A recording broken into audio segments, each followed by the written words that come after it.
안녕하세요. 주식맙사TV입니다. 토요일 주말 아침입니다. 다들 잘 보내고 계신가요? 자, 금일은 7월 8일 금요일 전일 종목 리뷰 및 다음 주 관심 종목에 대해서 말씀드리겠습니다. 영상 보시기 전에 좋아요, 구독, 알림 버튼 부탁드립니다.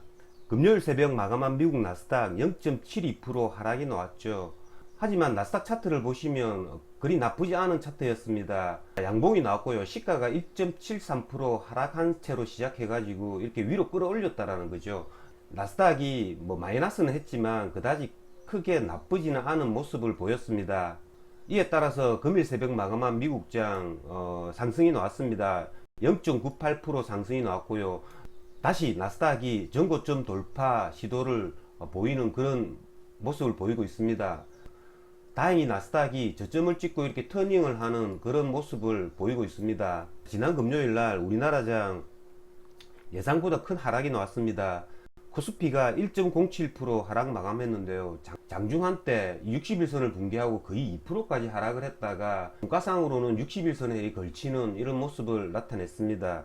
조금 전에 보셨다시피 미국 나스닥이 그다지 크게 나쁘지 않았음에도 불구하고 우리나라장이 장중에 이렇게 크게 하락한 까닭은 코로나19의 대유행, 그로 말미암아 정부에서 수도권의 4단계 거리두기 상향, 그런 우려 때문에 코스피가 2%까지 하락했다가 아래꼴을 만드는 그런 모습을 보였습니다. 정확하게 60일 이동평균선에서 하락을 마무리하는 수준으로 장을 끝냈고요.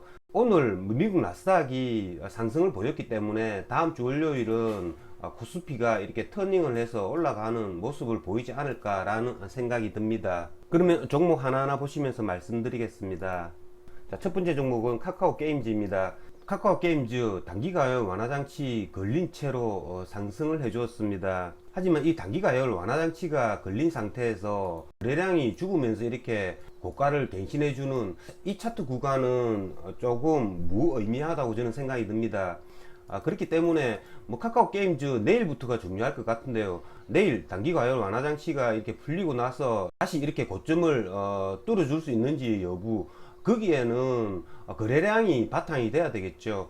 이렇게 거래량이 또 수반하면서 이렇게 양봉을 나타내는 그런 모습을 나타낼지, 아니면 하락 조정을 보여가지고 이런 부분까지 다시 하락 조정을 보일지 여부에 따라서 거래를 해줘야 될 것 같은데요. 어쨌든 양방향 거래가 가능합니다. 내일 이 정도의 거래량을 터트린 채로 추가 상승을 해준다면 상승에 맞게끔 거래를 해주면 될 것이고요. 만약에 내일 이렇게 하락이 나온다면 76,000원, 77,000원 이런 부분까지 조금 기다렸다가 매수하는 전략, 그런 전략으로 대응하도록 하겠습니다. 어쨌든 카카오 게임즈 같은 경우에는 이렇게 단기 가열 완화 장치가 걸린 상태에서도 수급이 좋았죠. 전일에는 기관이 18만 주, 외국인이 14만 주 순매수를 했다라는 겁니다. 그렇기 때문에 카카오 게임즈 단기 가열 완화 장치가 풀리는 월요일 날 어떤 형태를 보이냐에 따라서 매매 방식을 달리해야 할 것 같습니다. 자, 다음은 SKI 테크놀로지입니다. SKI 테크놀로지 같은 경우에는 제가 지난 목요일로 방송에서 말씀드린 대로 진행이 됐죠. SKI 테크놀로지 제가 지난 목요일날 방송에서 말씀을 드렸습니다. 얘 같은 경우에는 5일 이동평균선 이렇게 살짝 깨뜨리는 이런 부분에서는 충분히 매수를 할 수 있다라고 말씀을 드렸는데요. 얘 3분봉을 보시면 저점이 19만 5천원이었죠. 저 같은 경우에는 이 19만 5천원, 6천원 이 부분에 몽땅 매수를 했습니다. 이걸 매수를 해가지고 거의 다 한 20만원 부분에 매도를 했고요. 나머지 일부 물량을 끌고 가다가 20만 6천원 이 부분에 전량 매도했습니다. 그런 다음에 종가를 한번 기다려 보았다가 종가상 이런 짧은 양봉 정도가 나오면 다시 재매수 하려고 했는데요. 결론적으로 말하면 재매수는 하지 않았습니다. 계속 끌고 나가도 상관없는 구간이라고 생각은 들었는데요. 내일쯤에 다시 얘가 짧은 이런 양봉 이렇게 만든다면 다시 재매수하는 전략 세워보도록 하겠습니다. 어쨌든 지난 목요일 방송대로 저는 SKI 테크놀로지를 거래를 해서 큰 수익을 얻을 수 있었습니다.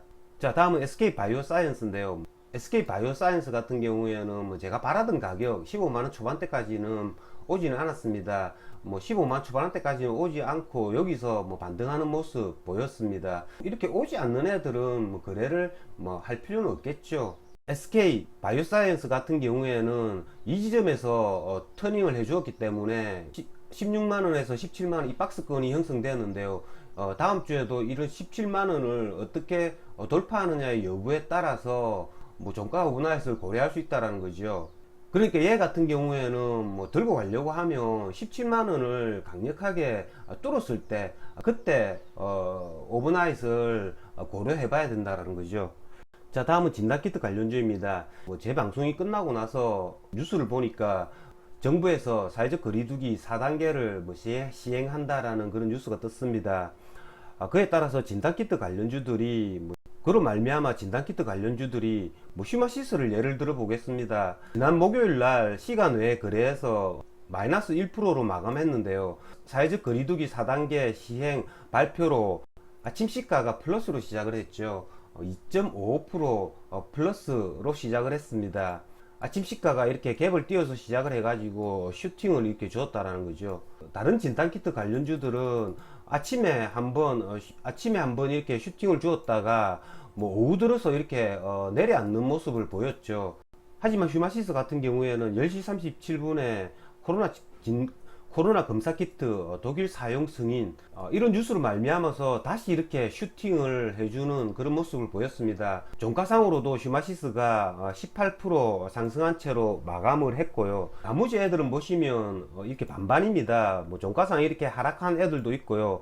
종가상 이렇게 상승한 애들도 있다라는 거죠. 지금 현재 뭐 조금 전에 뭐 속보가 떴습니다. 어제 신규 확진자 수가 1378명으로 또 최대치를 갱신했다고 하는 뉴스가 떴습니다. 이제 뭐 오늘 내일 주말 양이틀간 뭐 코로나 확진자 수가 중요하겠죠. 뭐 코로나 확진자 수가 주말에 급격하게 늘어가지고 1500명, 뭐 1600명이 되면 뭐 이런 진단키트 관련주들은 또 한 번 더 슈팅을 할 수 있다라는 거죠. 근데 이렇게 오전에 이렇게 슈팅을 하더라도 이런 애들이 오후에는 또 이렇게 하락하는 그런 모습을 보일 가능성이 많습니다. 철저하게 이제는 진단키트 관련주들은 안타로 대응을 해야지 이걸 계속 끌고 가기에는 위험성이 있지 않나라는 생각이 듭니다. 그건 왜냐하면 사회적 거리두기 4단계가 월요일부터 이렇게 시행이 되죠. 우리나라 사람들 의외로 이렇게 법 잘 따릅니다. 그렇기 때문에 앞으로 확진자 수가 뭐 폭발적으로 증가하기보다는 조금씩 이렇게 감소할 가능성이 굉장히 많다라는 거죠. 그러면 이런 진단키트 관련주들은 뭐 그렇게 겁나게 나오지는 않지만 가랑비에 옷 젖듯이 종가상 조금씩 이렇게 하락할 가능성이 많다라는 거죠. 그중 사이사이에 뭐 개별적인 놈들이 이렇게 한 번씩 튀어 올랐다가 내려앉는 다음 주에는 그런 모습을 나타낼 가능성이 많다라는 거죠. 이렇게 코로나 확진자 수가 급격하게 늘어남에 따라서 항공 여행주들이 이렇게 하락이 나왔는데요. 자, 이제는 뭐 역발상의 관점에서 이런 항공 다음 주에 매수하는 전략 어떨까라는 생각이 듭니다. 전업을 하시는 분들에게 이걸 뭐 권해드리는 것들은 아니고요.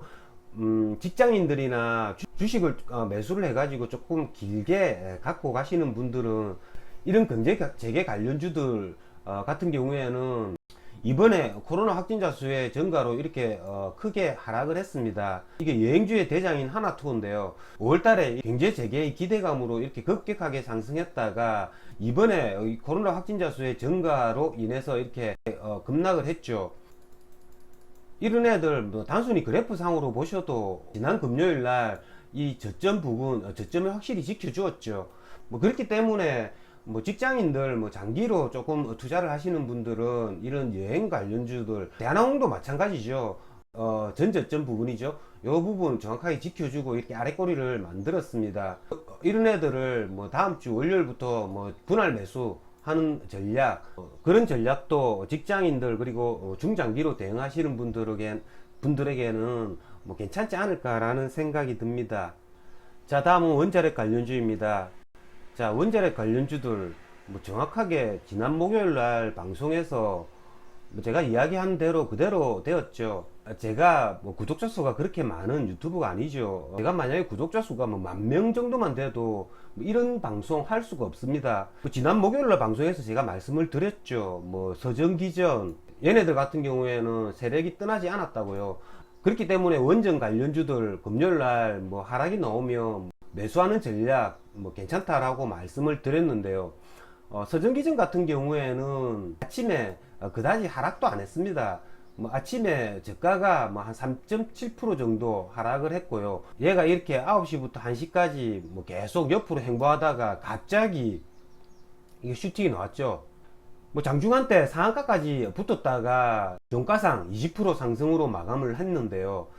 제 같은 경우에는 뭐 지난 목요일 방송에서 말씀드린 우리 기술을 매수를 했습니다. 제가 지난 목요일 방송에서 우리 기술을 2600원대 중반 정도에서는 매수를 해가지고 끌고 가는 전략 괜찮아 보인다라고 말씀을 드렸는데요. 얘를 뭐 2650원 이런 부분에서 매수를 해가지고 끌고 가는 전략을 썼습니다. 서정기전이 슈팅을 해줄 때 2850원 이 부분에서 전량 매도했습니다. 한 7~8% 정도 수익이 났고요. 제가 주식을 하다 보면은 굉장히 짜릿한 순간이 있는데요. 제 예상대로 주식이 적중했을 때 굉장히 저는 쾌감을 느낍니다. 지난 금요일은 뭐 SK 아이테크놀로지 그리고 뭐 이 원자력 관련주들 제 예상과 완전히 적중했죠. 이런 짜릿함은 뭐 제가 얼마를 벌었다라기보다는 적중을 했다라는 그의 더 큰 만족이 있는 것 같습니다. 어쨌든 저는 지난 목요일날 방송에서 말씀드린 대로 SK 아이테크놀로지 그리고 원전 관련주 우리 기술을 거래해서 큰 수익을 얻을 수 있었습니다. 자, 다음은 해운주입니다. 자, 해운주도 제가 지난 목요일 방송 말씀드린 그 자리 그대로 이렇게 딱 반등이 나왔죠. 얘의 저점이 7,820원 정확하게 맞아 떨어지는 거죠. 물론 여기서 뭐 반등의 폭은 크지 않았지만 이렇게 아랫꼬리를 만들고 십자선을 만들었다라는 거죠. 여기서 이제 터닝이 나와야 됩니다. 이렇게 터닝이 나와 가지고 일단 1차 목표 가격을 뭐 8,400원 부분 그리고 2차 목표 가격을 8,700원 부분 이런 부분에 올라올 때마다 그런 걸 세우면 충분히 뭐 수익이 날 수 있다라는 거죠. 하지만 뭐 다음 주에라도 이 중요한 7,800원 부분 이 부분을 깨뜨려 버린다면 이건 뭐 손절매를 해버리면 되는 거죠. 어쨌든 주식이라는 게 그렇게 어렵고 먼 것이 아니라는 거 공부만 하면 누구나가 이렇게 수익을 낼 수도 있다라는 거죠. 하지만 너무 만만하게 봤어도 안 되는 게 주식인 것 같습니다. 다음 주에는 우리나라 장이 이렇게 반등을 뭐 해줄 거는 같습니다. 미국 나스닥이 오늘 반등을 해주었기 때문에 반등은 할 것 같은데요. 하지만 이 코로나 확진자 수도 굉장히 중요합니다. 이 코로나 확진자 수가 뭐 연일 계속해서 늘어나서 뭐 2,000명이 넘어버리고 뭐 계속 확진자 수가 늘어난다면 미국 증시와는 상관없이 우리나라 증시의 반등의 폭과 시간이 굉장히 제한적일 수밖에 없다라는 거죠. 그렇기 때문에 다음 주에 우리나라의 코로나 확진자 수의 뭐 증감 추이, 미국 나스닥의 주가 흐름을 잘 파악을 해서 전체 그림을 그려가면서 거래를 하면 될 것 같습니다. 이상으로 주식마법사TV를 마치겠습니다. 제 영상이 도움이 되셨다면 좋아요, 구독, 알림 버튼 부탁드립니다. 끝까지 시청하신 분들에게는 보유 종목이 급등할 수 있게끔 마법을 걸어드리겠습니다. 윙가르디움 레비오사 감사합니다.